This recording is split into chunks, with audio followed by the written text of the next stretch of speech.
Barrister Suman ভাই বক্তব্য দিচ্ছেন।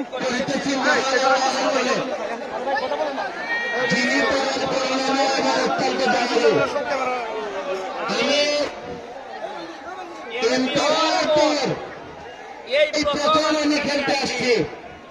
অনেকেই আমাদের জিজ্ঞেস করছেন যে আমি এমপি হওয়ার পর আর ফুটবল খেলবো কিনা বা এভাবে বাইরে বাইরে খেলতে যাবো কিনা। কারণ অনেকেই ভাবছেন ফুটবল খেলে আমার পা ভাঙতে পারে, আমি আহত হইতে পারি।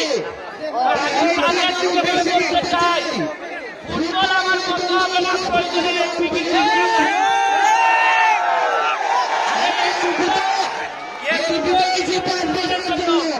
এরপরে নাও হইতে পারে, কিন্তু ফুটবল আমার মৃত্যুর আগে ঠিক পর্যন্ত দেবে।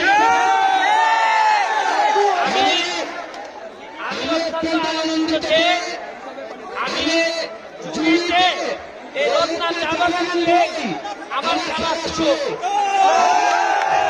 আমি ধন্যবাদ জানাই ছাত্র ভাইকে। এইরকম কলিজাওয়ালা মানুষ সিলেটে আছে বলে সিলেটের মানুষকে সবার চেষ্টা করছেন এবং এখানে নিয়ে আসছেন আমাদেরকে। আমি তার জন্য দোয়া করে যাচ্ছি। আপনারা যারা নেতৃত্বে উপস্থিত হয়েছেন, এখানে উপজেলা চেয়ারম্যান সহ বিভিন্ন ইউনিয়নের নেতৃত্ব সবাইকে আমার এলাকার পক্ষ থেকে, সোনারগাঁও মানুষের পক্ষ থেকে শুভেচ্ছা অভিনন্দন জানাই। দর্শকরা যারা উপস্থিত হয়েছেন, শুনেন আমাদের শারীরিক অবস্থা পুরো একাডেমি শারীরিক অবস্থা একেবারে ভালো না। আজকে অন্তত চিন্তা করবো না কাম হয়ে যাবে,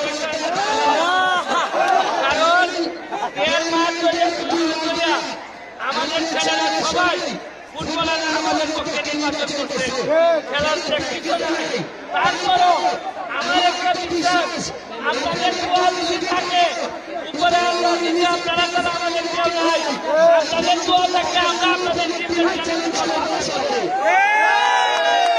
খেলা শেষে আবার আপনাদের উদ্দেশ্যে বক্তব্য রাখবো।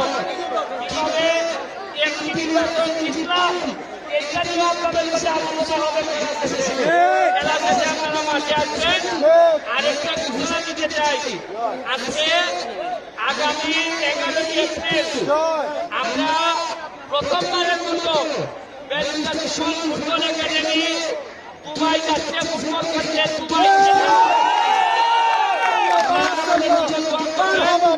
আমরা বাংলাদেশের ফুটবলে একটা ভালো জায়গায় না গিয়া আমার বিশ্বাস ব্যারিস্টার সুমন